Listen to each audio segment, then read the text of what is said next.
The headache was the first thing to greet her, a sharp, rhythmic pounding behind her eyes that synced perfectly with the distant thrum of heavy machinery. Nia Vance groaned, the sound scraping against a throat that felt like it had been swallowed by sand. She tried to move her hands, but they were sluggish, heavy though not bound. She peeled her eyes open, expecting the sterile white of a hospital or the dim beige of a hotel room, but the world was gray. Unrelenting, brutalist gray concrete.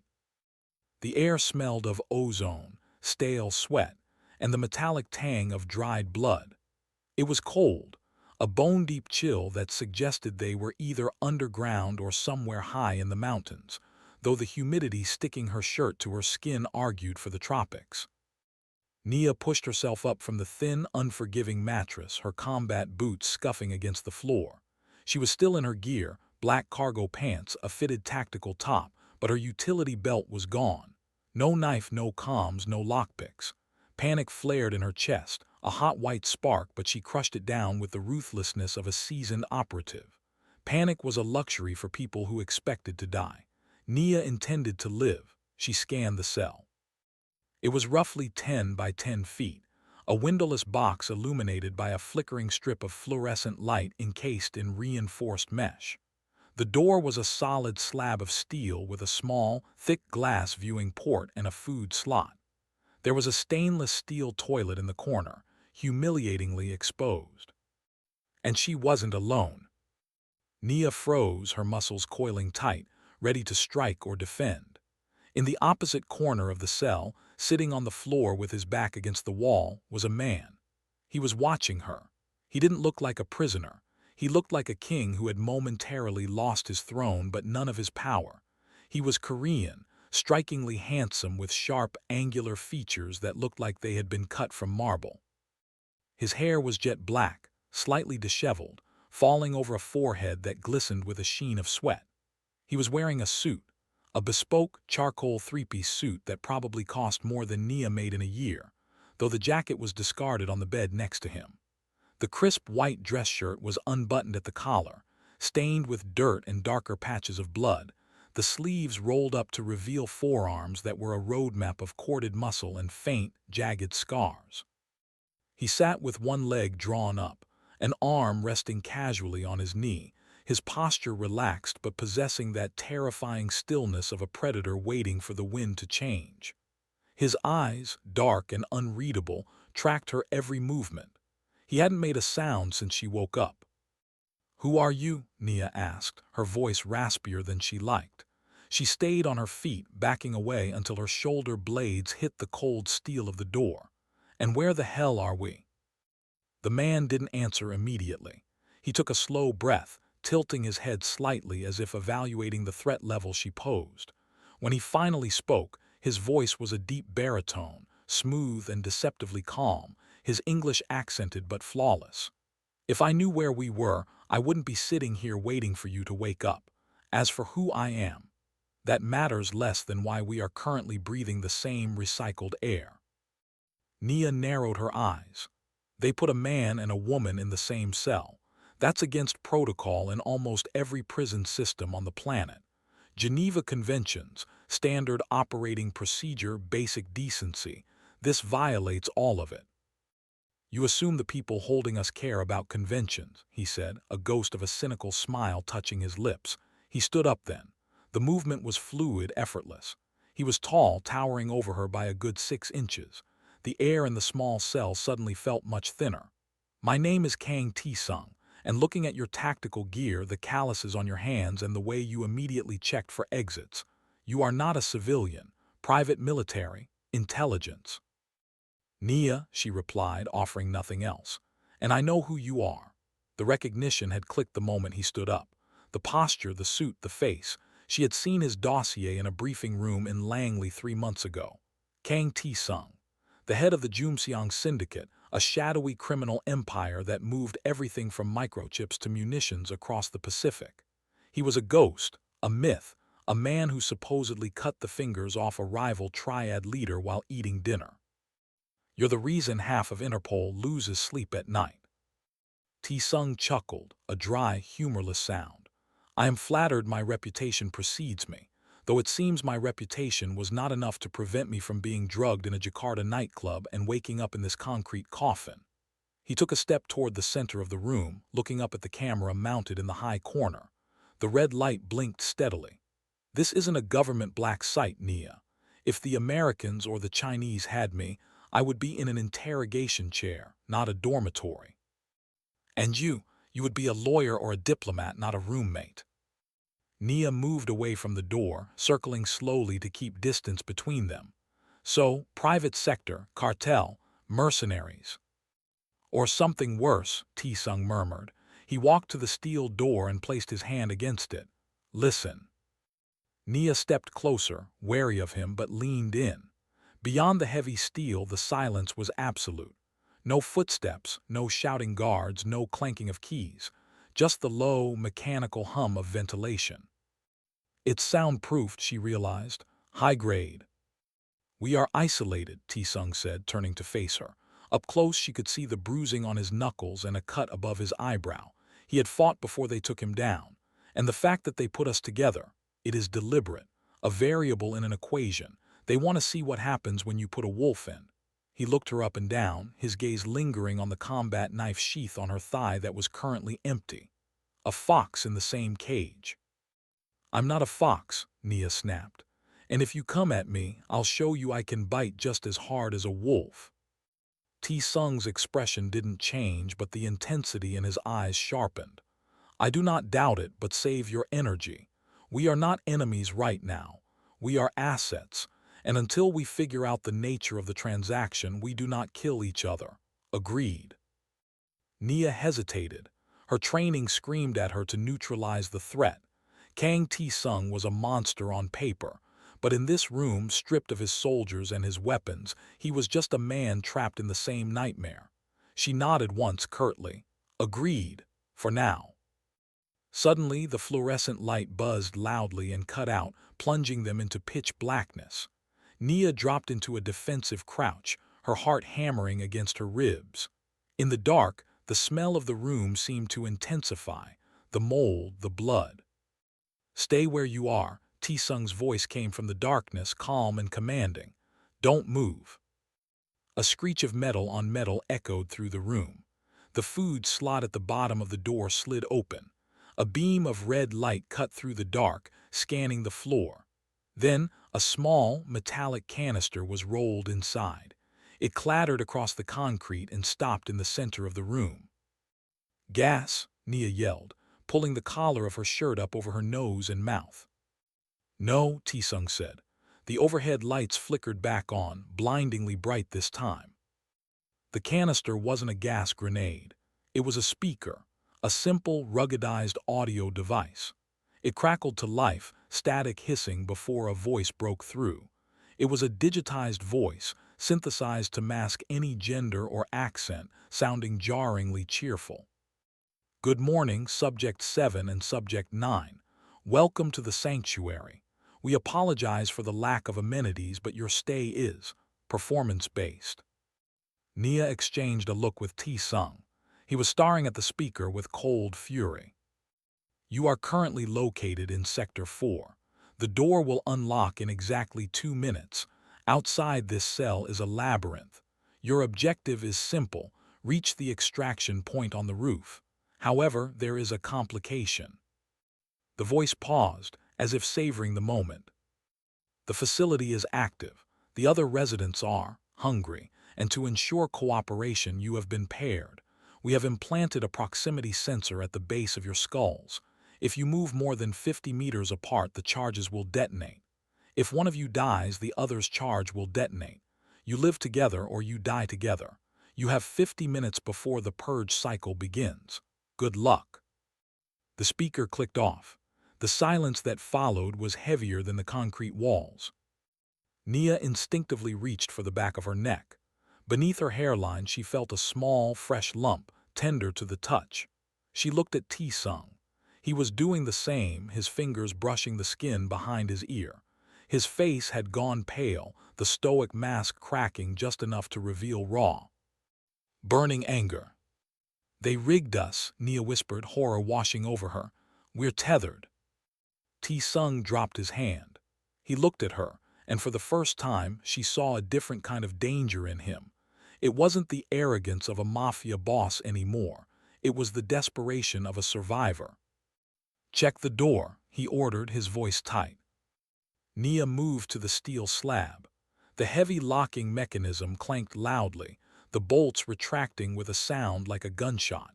The door groaned and popped open an inch. "It's open," she said, looking back at him. Tae-sung walked over to the bed, grabbed his suit jacket, and shrugged it on. He buttoned it with precise, deliberate movements, adjusting his cuffs as if he were preparing for a board meeting rather than a run for his life. It was a bizarre display of control in the face of insanity. 50 minutes, Tae-sung said, stepping up beside her. He smelled of expensive cologne mixed with sweat and danger.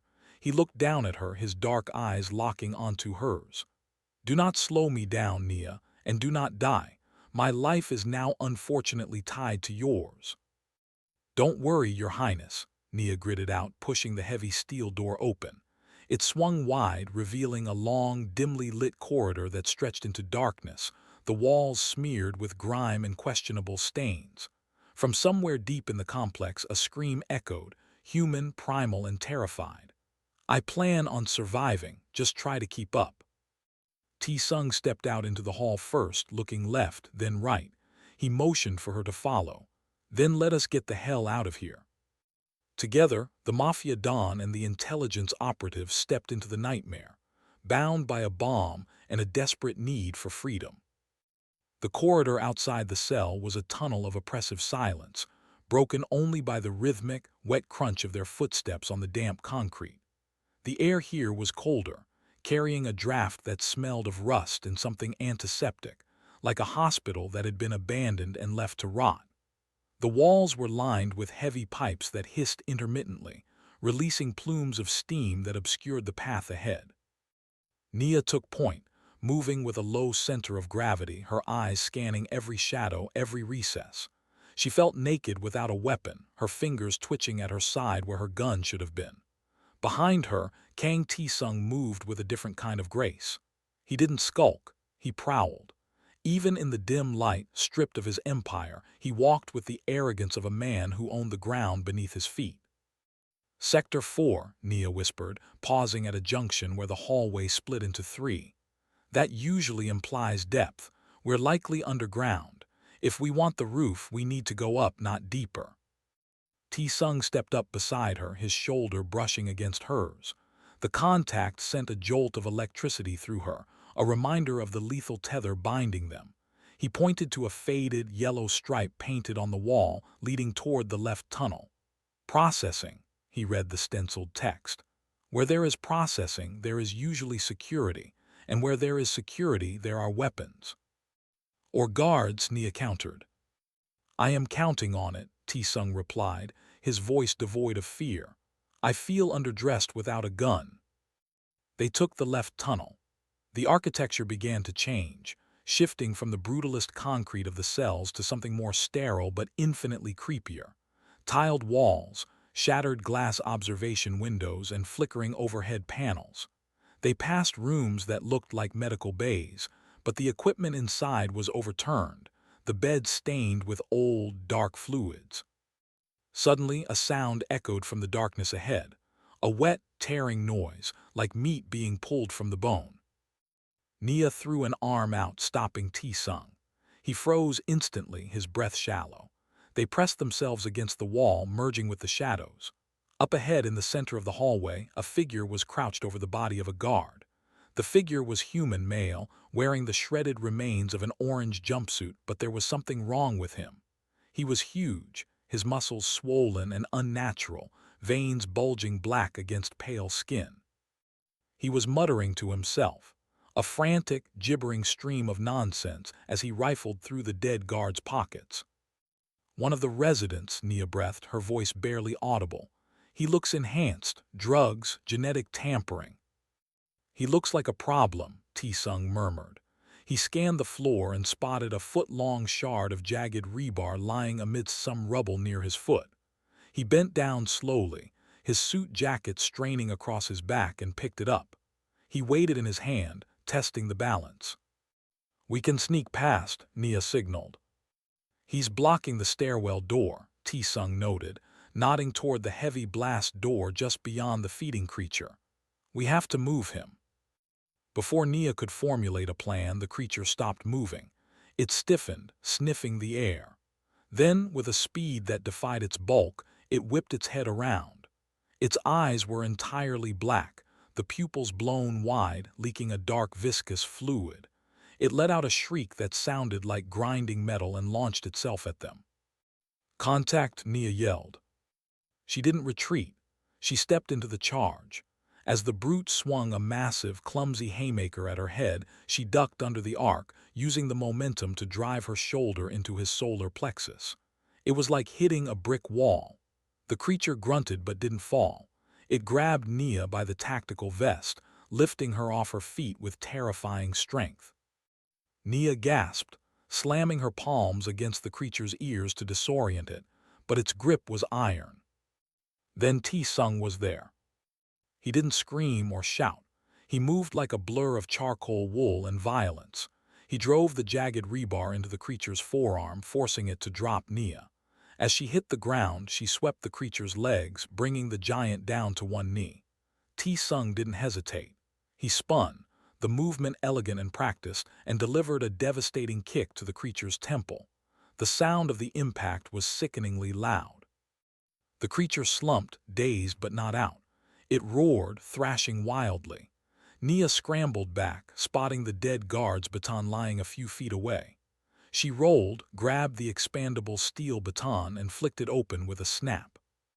"Hold him," she shouted. Tae-sung had jumped onto the creature's back, wrapping his arm around its thick neck in a sleeper hold. The veins in Tae-sung's forehead bulged as he applied pressure, his suit jacket tearing at the shoulder seam. The creature bucked, slamming Tae-sung against the tiled wall, but the Mafia Boss held on with the tenacity of a pit bull. Nia lunged, swinging the baton with full force into the creature's knee, shattering the joint, then bringing it down hard on the base of its skull. The creature went limp, crashing to the floor, taking Tae-sung with it. For a moment, the only sound was their ragged breathing. Tae-sung untangled himself from the body, standing up and brushing the dust off his trousers. He checked his tie, centering it, before looking at Nia. There was a smear of black blood on his cheek. "Effective," he said, nodding at the baton. "You hold, I hit," Nia said, standing up and wiping sweat from her eyes. She looked at him with a new measure of respect. Most men in suits would have run. Tae-sung had engaged a monster without blinking. "You fight dirty." "I fight to win," he corrected. He crouched down by the dead guard, ignoring the corpse of the creature. "Jackpot." He pulled a heavy keycard from the guard's belt and tossed it to Nia. Then he unholstered the guard's sidearm. It was a standard issue 9 service pistol. He checked the magazine. 7 rounds, not enough for a war, but enough to start one. "I should take the gun," Nia said, holding out her hand. "I'm the trained operative." Tae-sung looked at the gun, then at her, a smirk playing on his lips. "And I am the one who pays people to shoot for me. But today I think I will keep the insurance policy. You have the stick."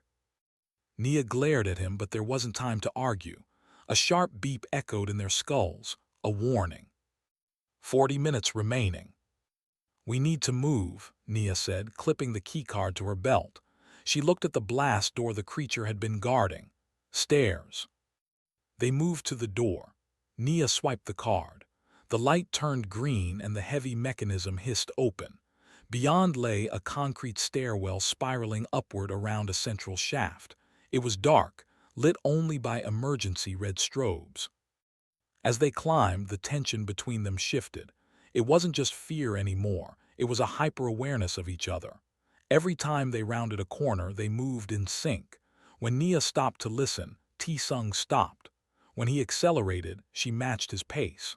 The proximity sensor at the base of their skulls hummed faintly, a physical reminder of their bond. "You said you were taken in Jakarta," Nia said quietly as they reached the landing for Sector 3. "I was in Manila, extracting a defector." The sanctuary seems to have a wide reach, Tae-sung replied, his voice echoing slightly in the stairwell. They picked us for a reason, Nia. A criminal and a spy, chaos and order. They want to see which philosophy prevails. Or they just want to see us blow each other up, she muttered. They reached the door to Sector 2, but the handle was fused shut, melted by intense heat. Blocked, Nia cursed, kicking the door. We have to go through Sector 3 and find another way up. Sector 3, Tae-sung read the sign next to the door. The atrium. Nia pushed the door open and they stepped into a space that made them both pause. It wasn't a hallway. It was a massive, cavernous warehouse space, 3 stories high. Catwalks crisscrossed the ceiling and the floor was a maze of shipping containers, crates, and rusted vehicles. In the center, a large digital clock hung from the ceiling, counting down the seconds in bright, mocking red numbers. 38:15, 38:14. But it wasn't the clock that froze them. It was the noise, the sound of hundreds of feet shuffling, low growls, the clatter of chains. The floor of the warehouse was teeming with them. The residents, dozens of them, wandering aimlessly between the containers. Some were fighting, others were tearing at the crates. We have to cross that, Tae-sung whispered, his usual composure cracking just a fraction. The exit to the roof access is on the far side. Nia pointed to a lit doorway about 200 meters away, on the second level of the catwalks. We have to get through the maze without alerting the horde. And if we get separated, Tae-sung asked, looking at the sea of bodies. Then we explode, Nia reminded him grimly. She looked at him, locking eyes. The adrenaline made his irises look almost black. She realized suddenly that he was incredibly attractive, even covered in grime, a dangerous thought she immediately shoved into a mental lockbox. Stay close to me, Kang, shoulder to shoulder. Lead the way, Nia, he said, gripping the pistol tight.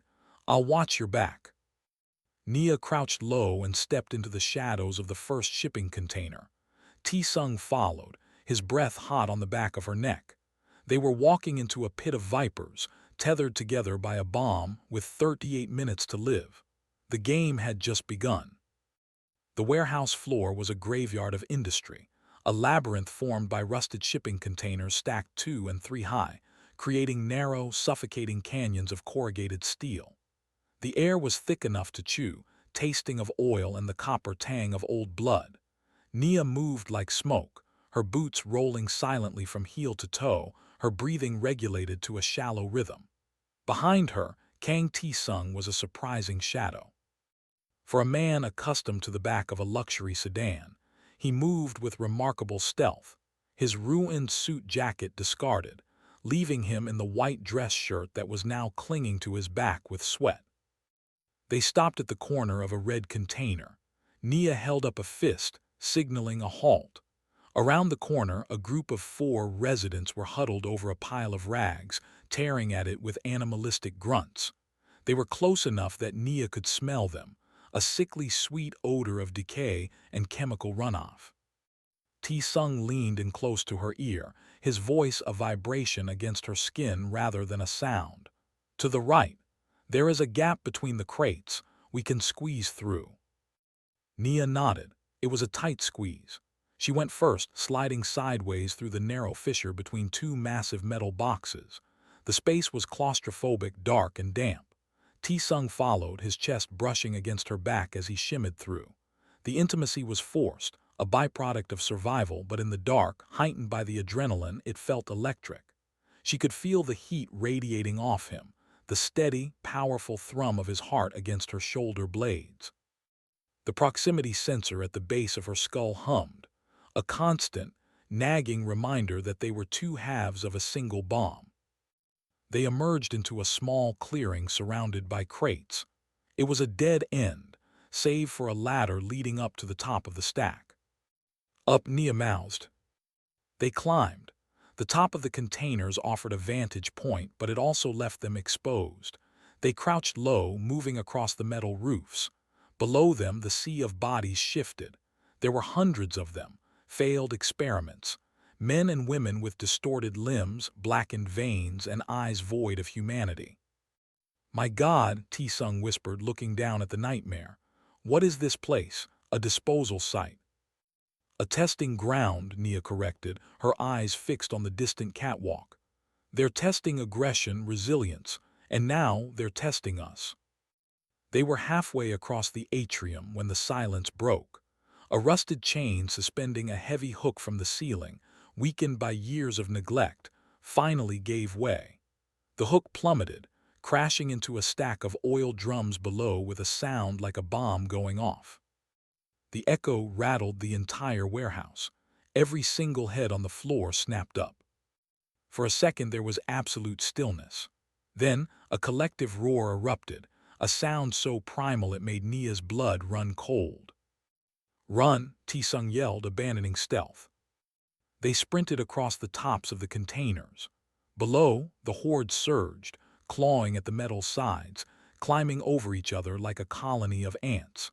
The sound of metal screeching filled the air as the residents began to scale the stacks. "Jump!" Nia commanded as they reached a gap between two stacks. It was a 6-foot leap over a drop that meant certain death. She launched herself, landing in a roll on the next container. Tae-sung followed, landing hard but keeping his footing, his dress shoes slipping on the slick metal.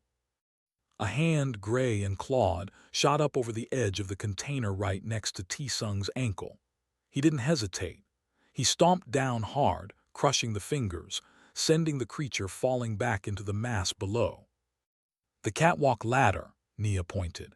It was 20 feet away, bolted to a concrete pillar that rose through the center of the warehouse. They scrambled toward it, but the path was being cut off. Two of the enhanced residents, faster than the rest, had climbed the adjacent stack and were leaping across to intercept them. One of them, a female with wild, matted hair and teeth filed to points, tackled Nia. Nia hit the metal roof hard, the air driven from her lungs. The creature snapped at her throat, saliva dripping onto Nia's face. Nia jammed her forearm under the creature's chin, holding the snapping jaws inches from her jugular. She reached for her baton, but her arm was pinned. A gunshot rang out, deafening at this range. The creature's head snapped back, a dark hole appearing in its forehead. It went limp, dead weight on top of Nia. Tae-sung stood over her, the smoking pistol in his hand, his face a mask of cold, lethal focus. He offered her a hand, pulling her up and shoving the corpse aside in one fluid motion. "That's one," he said, his voice grim. "6 rounds left." "Thanks," Nia gasped, grabbing the baton she had dropped. "Move." They reached the ladder. Nia scrambled up first, hauling herself onto the suspended metal walkway that crisscrossed the ceiling. Tae-sung followed, just as more hands began to grab at his ankles. He kicked free and pulled himself up, slamming the safety grate shut behind him. They were high above the floor now, safe from the immediate reach of the horde, but the catwalk was old. It swayed alarmingly under their combined weight, the rusted bolts groaning. "The exit is there," Tae-sung pointed to the lit doorway on the far wall, about 50 yards away. "Do not stop." They ran, their footsteps clanging on the metal grate. The horde below followed their movement, a wave of bodies surging in their direction, baying for blood. Suddenly, the section of the catwalk ahead of them shuddered. A massive pipe, dislodged by the vibrations, swung down from the ceiling, smashing through the walkway 10 feet in front of Nia. The metal groaned and sheared away, leaving a 15-foot gap in the bridge. Nia skidded to a halt, grabbing the railing to stop herself from falling into the abyss. Tae-sung collided with her, wrapping an arm around her waist to steady them both. They stared at the gap. The drop was 40 feet. "We can't jump that," Nia said, panic edging into her voice. She looked around. To their left, a parallel catwalk ran along the wall, but it was too far to reach. Tae-sung looked up. A thick bundle of electrical cables hung from the ceiling, severed and dangling directly between them and the other side of the broken bridge. "We swing," Tae-sung said, holstering his gun. "Are you crazy? Those cables could be live." If they were live, we would hear the hum, he argued, grabbing the railing. Trust me, Nia. Or stay here and wait for them to climb the pillars. He pointed down. The residents were indeed beginning to scale the support beams, swarming up like spiders. Tae-sung reached out, straining, but the cables were just out of reach. I need a boost, help me. Nia cupped her hands. Tae-sung stepped into them and she heaved him upward. He lunged, grabbing the thick bundle of wires. They held. He swung back, momentum carrying him toward her. Grab my waist, he shouted. It was insane. It was Hollywood stupidity. But Nia didn't have a choice. As he swung back toward the platform, she grabbed onto him, wrapping her legs around his torso and her arms around his neck, burying her face in the crook of his shoulder. The smell of him, sweat, gunpowder, and expensive wool, filled her nose. Hold tight. Tae-sung kicked off the railing, launching them into the void. For a terrifying second, they were weightless. Then, gravity took hold. The cables groaned, stretching under their combined weight. They swung in a wide arc over the screaming horde below. Nia felt the muscles in Tae-sung's arms trembling as he held on for both their lives. They reached the apex of the swing on the other side. Let go, he yelled. Nia disentangled herself and dropped, landing hard on the metal grating of the far side. She rolled and immediately turned, reaching out. Tae-sung let go a second later, but his momentum was short. His chest hit the edge of the catwalk, his legs dangling over the empty air. Kang, Nia lunged forward, grabbing the front of his shirt and his belt. He groaned, his fingers scrabbling for purchase on the slippery grate. Below him, 40 feet down, the residents were jumping, trying to snag his dangling feet. Pull, he gritted out, his face red with exertion. Nia dug her boots into the mesh floor and heaved.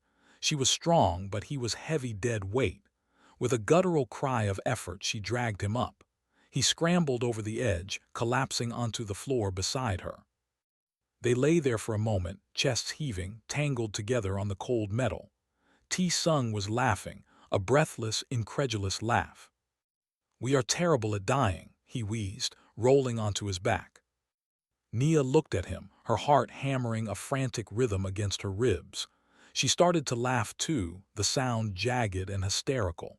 She grabbed his arm, squeezing it, needing to feel that he was real, that they were still intact.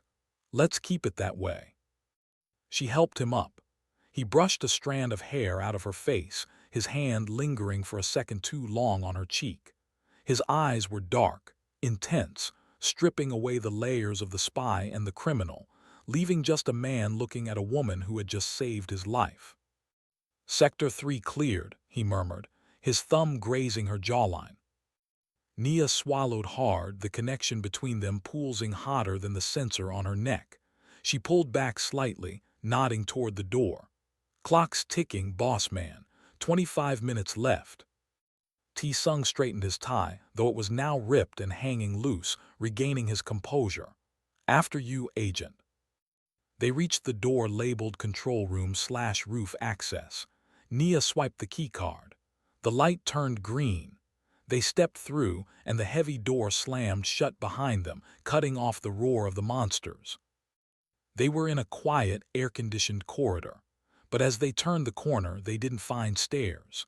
They found a glass wall overlooking a massive, high-tech laboratory. And standing in the middle of the room, waiting for them, was a woman in a pristine white lab coat, flanked by 4 heavily armed tactical soldiers. She smiled, tapping a tablet. Impressive. Most pairs kill each other in the atrium, but you seem to have found some synergy. Nia and Tae-sung exchanged a look. They were out of the frying pan and into the fire. Welcome to Phase 2, the woman said, her voice amplified by speakers. Drop the weapons, or I detonate the tethers right now. Tae-sung looked at his gun, then at Nia. Slowly, he placed the pistol on the floor. Nia dropped the baton. Good, the woman purred. Now, let's see how much that loyalty is really worth. The laboratory was blinded by whiteness. After the grime of the cells and the rusty darkness of the atrium, The pristine lead lighting of the observation deck felt like a physical assault. Nia squinted, her muscles coiled tight, every instinct screaming at her to find cover, but there was nowhere to hide. The woman in the lab coat, who had introduced herself as Dr. Sterling, stood behind a waist-high partition of bulletproof glass. The 4 tactical soldiers in the room were not residents. They were professionals, black armor, face-obscuring helmets, and assault rifles trained steadily on Nia and Tae-sung's chests. Phase 2 is psychological, Sterling announced, her voice crisp and clinical over the intercom. She pressed a button, and a small drawer slid out from the wall between Nia and Tae-sung. Inside lay a single revolver. "The prisoner's dilemma," Tae-sung drawled, staring at the gun with disdain. "How uninspired. I expected better from a facility with such a high budget." "Classic for a reason, Mr. Kang," Sterling replied, unbothered. "The extraction chopper is inbound. It has 1 seat. The tether system is linked to the door mechanism behind me. If one heart stops, the door opens and the survivor's collar deactivates. If both hearts are beating when the timer hits 0, well, the localized charges will separate your heads from your bodies." Nia looked at the digital clock on the wall. 18:45, 18 minutes. "You want us to kill each other for your amusement," Nia said, her voice steady, though her pulse was thundering in her ears. "I want to see if the survival instinct overrides the social bond you formed," Sterling corrected. "Statistically, the criminal turns on the agent 80% of the time, but you too. Your biometrics show a synchronization I haven't seen in years. It's fascinating." Tae-sung picked up the revolver. He checked the cylinder. 1 bullet. He spun it, the click echoing loudly in the silent room. "1 seat," Tae-sung murmured. He turned to face Nia. The soldiers tensed, fingers tightening on their triggers. Nia looked into Tae-sung's eyes. They were dark, endless, and unreadable. He raised the gun, aiming it directly at the center of her forehead. "I am a businessman, Nia," he said softly. "I deal in pragmatism. You are a soldier, you understand sacrifice." Nia didn't flinch. She stared down the barrel. She saw the sweat on his brow, the slight tremor in his hand that wasn't fear but something else. She saw his eyes flicker, a fraction of an inch to the fire suppression sensor on the ceiling above the soldiers. She didn't nod, she didn't blink. She just exhaled a tiny puff of air. "Do it," she whispered. "Goodbye, Agent," Tae-sung said. He pulled the trigger. The hammer clicked on an empty chamber. Sterling blinked behind the glass. "What?" In that split second of confusion, Tae-sung pivoted with the speed of a striking cobra. He didn't fire at Nia. He threw the heavy revolver. It sailed through the air and smashed into the faceplate of the nearest guard's helmet, shattering the visor. "Now," Tae-sung roared. Nia was already moving. She dropped to the floor as the other guards opened fire, bullets stitching a line of holes in the wall where she had been standing a second ago. She swept the legs of the second guard, sending him crashing down. She didn't have a weapon, so she became one. She grabbed the barrel of his rifle, twisted it to the side, and drove her elbow into his throat. Tae-sung had closed the distance to the guard he'd hit. He used the man as a human shield, absorbing the rounds from the third soldier. With a roar of exertion, he shoved the stunned guard into his partner, knocking them both off balance. "The sensor," Nia yelled, grabbing a fallen rifle. She didn't aim for the guards, she aimed for the ceiling. She fired a burst into the fire suppression system. A hiss of pressurized gas exploded into the room, followed instantly by a deluge of chemical foam. The room turned into a whiteout blizzard. Visibility dropped to 0. "I can't see," one of the guards shouted. "Use the thermal," another commanded. But the chemical foam was cold. It masked their heat signatures. Nia moved through the chaos, guided by memory and instinct. She felt a hand grab her arm, strong, familiar fingers. "To the glass," Tae-sung's voice was right beside her ear. They moved together, a 2-headed monster in the mist. They reached the partition. The glass was bulletproof, but the door leading into the control booth wasn't bomb-proof, and they didn't have a bomb. Wait, they did have a bomb. The tethers, Nia realized, shouting over the hiss of the gas. If we get far enough apart, they trigger, but there's a delay warning before detonation, right? 3 seconds of warning beeps, Tae-sung confirmed. Are you suggesting we blow our own heads off to breach a door? No, Nia said, her mind racing. The sensors, they're magnetic if we overload them. She looked at the heavy electronic locking mechanism on the door. Get close to the lock, press your neck against it. This is insanity, Tae-sung grumbled, but he slammed his shoulder against the door, pressing the back of his neck against the keypad. Nia did the same, jamming her neck against his, sandwiches the electronic lock between their active collars. The interference was immediate. The collars shrieked a high-pitched feedback loop. The electronic lock sparked, confused by the conflicting high-frequency signals. ZZZZT, clack. The lock disengaged. Nia kicked the door open. Dr. Sterling was there, backing away, reaching for a pistol in her desk drawer. Tae-sung was faster. He vaulted the desk, his hand clamping around Sterling's wrist before she could lift the weapon. He twisted, a sickening crack echoed, and the gun fell. He slammed her back into her chair, leaning over her, his face a mask of terrifying calm. The extraction, he demanded. Where? Roof, helipad, Sterling gasped, clutching her broken wrist. But you'll never make it.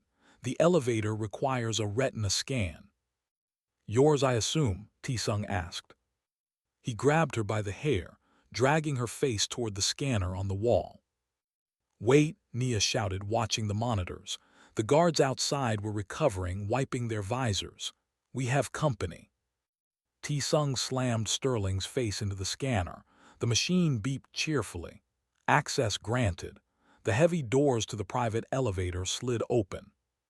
Get in. Nia laid down cover fire through the broken glass, suppressing the guards. Tae-sung shoved Sterling away. She slumped to the floor, unconscious, and dove into the elevator. Nia followed, bullets sparking against the closing doors.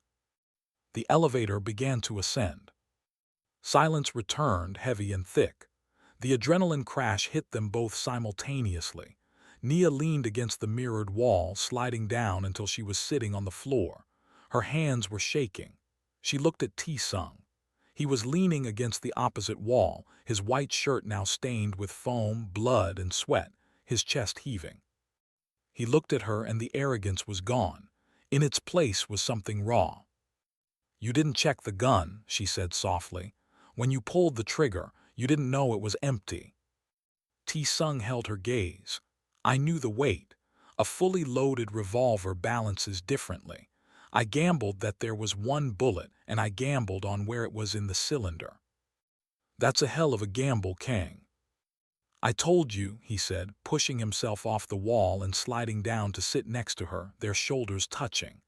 I don't bet on things I can't control, but with you, he hesitated, reaching out to take her hand. His fingers were rough, warm, and bloody.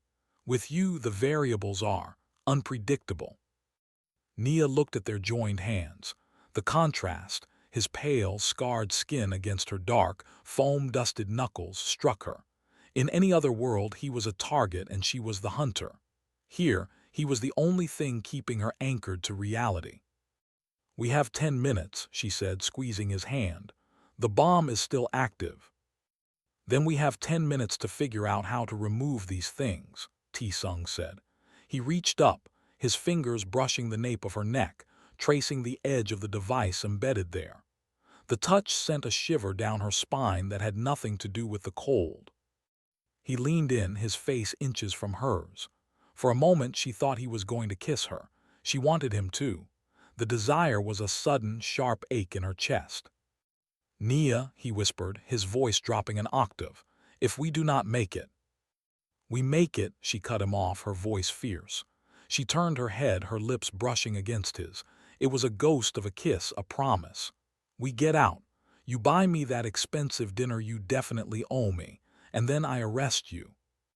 Tae-sung let out a short, genuine laugh, his forehead resting against hers. "It's a date." The elevator dinged.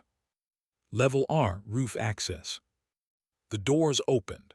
The wind hit them instantly, a howling gale carrying the scent of rain and freedom. But between them and the chopper waiting on the pad stood one final obstacle. A man, huge, clad in cybernetic armor, holding a minigun. And behind him, the timer on a large digital billboard overlooking the helipad ticked down. 0800. "Boss fight," Nia muttered, standing up and pulling Tae-sung with her.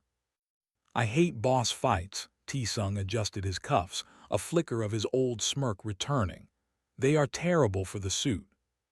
They stepped out onto the rain-slicked roof, hand in hand, ready for the end. The rooftop was a maelstrom of wind, rain, and the deafening roar of the minigun. The juggernaut standing between them and the sleek black helicopter was a mountain of ceramic plating and hydraulics, his weapon spitting a continuous stream of tracers that chewed up the concrete floor. "Split!" Nia screamed over the noise. She dove left behind a large HVAC unit, while Tae-sung slid right, taking cover behind a concrete barrier. The tether between them snapped taut, the invisible line stretching to its limit. The sensor on Nia's neck beeped rapidly, a warning that they were pushing the 50-meter radius. "He is armored everywhere," Tae-sung shouted, his voice barely audible over the storm. "My pistol is useless." "He has to have a heat vent," Nia yelled back, checking her rifle. She had half a magazine left. "I'll draw his fire. You find the weak spot. It's usually on the back near the power core." "You are going to get shot." "Just make it count, Kang." Nia took a deep breath, counted to 3, and broke cover. She didn't run away. She ran toward the juggernaut, firing in short, controlled bursts at his helmet. The bullets sparked harmlessly off the faceplate, but the impact annoyed him. The juggernaut roared, the sound amplified by a speaker system, and swung the heavy minigun in her direction. The concrete around her feet exploded into dust. Nia slid on her knees, the wet roof acting as a slip-and-slide, passing underneath the arc of fire. She scrambled up and vaulted over a stack of pallets, the wind whipping her wet hair into her eyes. The juggernaut turned to track her, his heavy boots crushing the roof tiles. This exposed his back to Tae-sung. Tae-sung stood up. He didn't have a rifle. He had the empty revolver he had kept, and a jagged piece of steel pipe he'd grabbed near the elevator. It was primitive, desperate. He saw the glowing blue vent between the juggernaut's shoulder blades. "Hey!" Tae-sung bellowed, throwing the heavy revolver. It clanged against the juggernaut's helmet. The giant hesitated, turning his head slightly. That split second was all Tae-sung needed. He sprinted, his expensive dress shoes splashing through puddles, closing the distance with the speed of a man possessed. He wasn't a soldier, but he was a killer.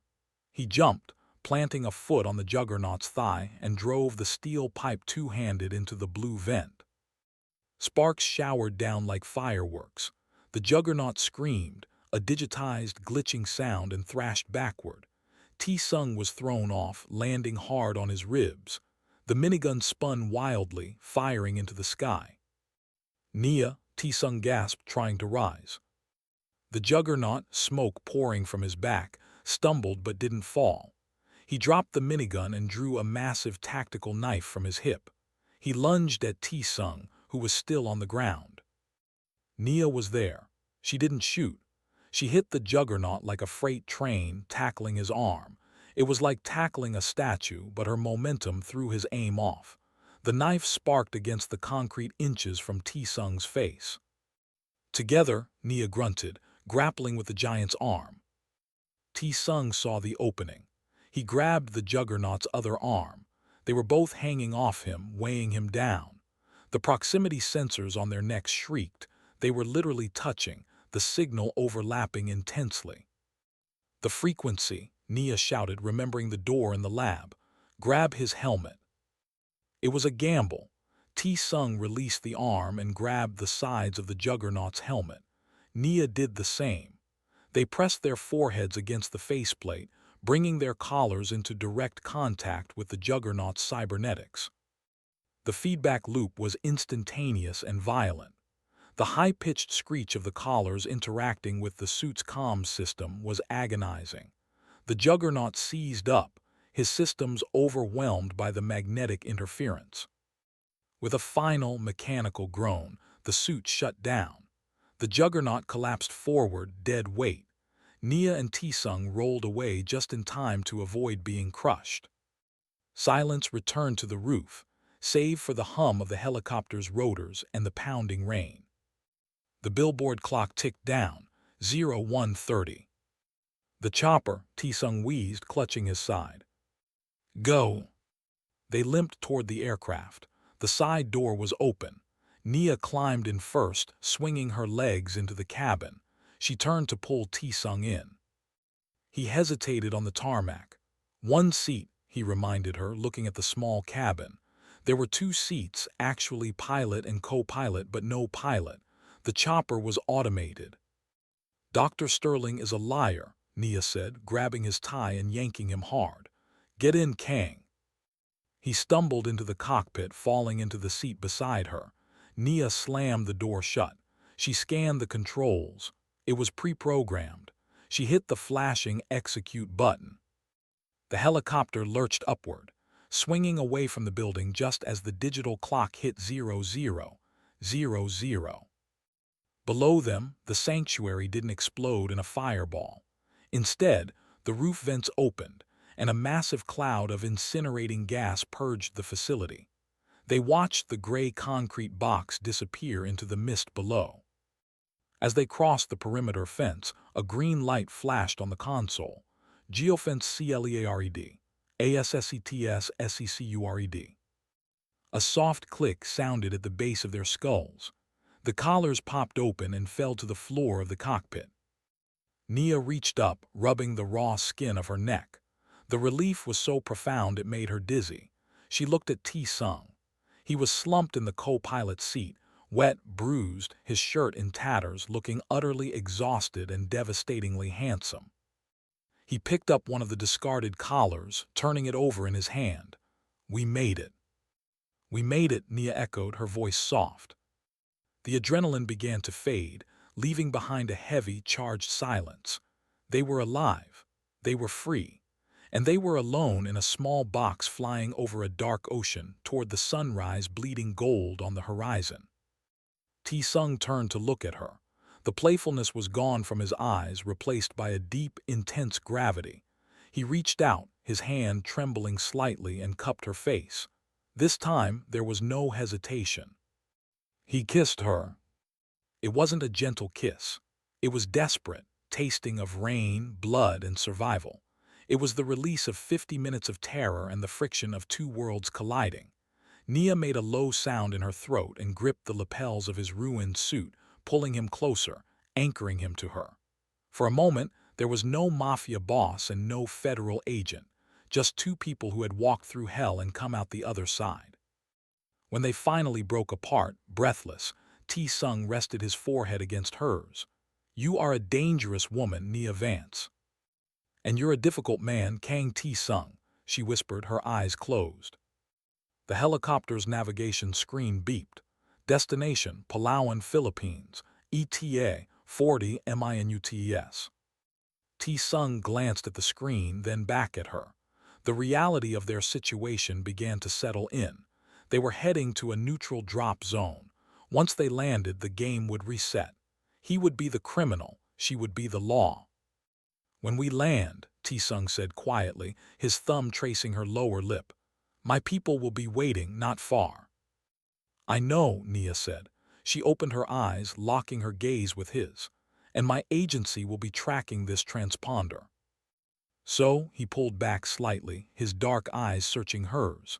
Does the agent arrest the criminal?